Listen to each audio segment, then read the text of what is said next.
अस्सलाम वालेकुम नाज़रीन, आने डालते हैं आज की अहम खबर पर। सबसे पहली अहम खबर हम आपको बताने जा रहे हैं। जैसा कि कल हमने आपको खबर बताई थी कि जो है टोली चौकी एसए कॉलोनी के बिल्डर सैयद अख्तर के यहाँ ईडी की रेड पड़ी है और मनी लॉन्ड्रिंग का केस इन पर बुक किया गया है। इस तरह की इत्तला मिलती कल हमने आपको खबर दिखाई थी। लगभग 78 करोड़ मनी लॉन्ड्रिंग एक्ट 2002 के तहत जो है इन पर केस बुक किया गया, इस तरह की भी इत्तला मिली थी। बहरहाल एसए बिल्डर्स और हीरा ग्रुप ऑफ कंपनीज के बीच इस जायदाद को लेकर जो है सुप्रीम कोर्ट में लड़ाई चल रही थी। आखिरकार जो है सुप्रीम कोर्ट ने भी नूहिरा शेख यानी हीरा ग्रुप ऑफ कंपनीज के हक में फैसला सुना दिया है।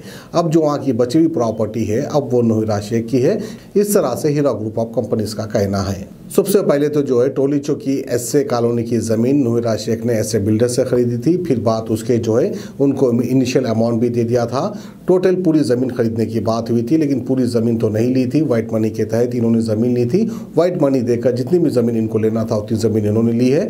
बाकी ज़मीन के लिए भी जो है इनिशियल अमाउंट इनको दिया था, लगभग 78 करोड़ इस तरह से सुनने में आया है, जो कि ऑनलाइन ट्रांसफ़र किया गया था। फिर बात उसके हुआ यूं कि नूहिरा शेख को जो है अरेस्ट किया गया, उनके ऊपर कई मुकदमा चलाए गए।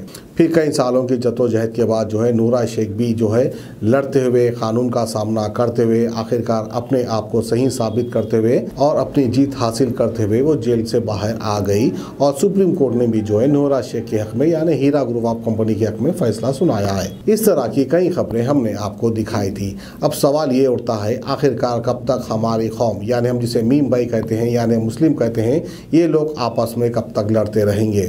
नूहिरा शेख भी जो है हीरा ग्रुप ऑफ कंपनी की सीईओ नूहिरा शेख भी कोई कमज़ोर कड़ी नहीं है। ये खुद भी अपना एक मुकाम रखने वाली, एक ताकत रखने वाली एक बहादुर औरत है, जो ना ही किसी से डरने वाली है और ना ही किसी के आगे झुकने वाली है। हर तरह का सामना करते हुए हीरा ग्रुप ऑफ कंपनीज आगे बढ़ते गई और जितने भी इन्वेस्टर से हीरा ग्रुप ऑफ कंपनीज के उन सभी का पैसा वापस मिल जाएगा। इस तरह से नूहिरा शेख ने कई बार अपना स्टेटमेंट दिया है और कई बार उन्होंने जो है एसए कॉलोनी में जाकर अपनी खुद की ज़मीन का सर्वे भी किया था। वहीं पर कुछ लोग जो है उनको बदनाम करने की कोशिश की, ये कहने लगे कि ईडी ने जो है वहाँ पे रेट मारी है, जबकि ईडी ने वहाँ पे रेट नहीं मारी थी। नूहिरा शेख ने खुद जाकर वहाँ पे सर्वे किया था। लेकिन सुप्रीम कोर्ट का फैसला इनके हक में आने के बाद जितनी भी इनकी खाली ज़मीन वहाँ पर थी, वहाँ पर जाकर इन्होंने हीरा ग्रुप के बोर्ड्स लगाए थे और वहीं पर यह भी कह दिया था जो कोई इसको खरीदना चाहे वो हीरा ग्रुप ऑफ कंपनी से कॉन्टैक्ट कर सकते हैं और इस ज़मीन को खरीद सकते हैं, इस तरह से कहा था।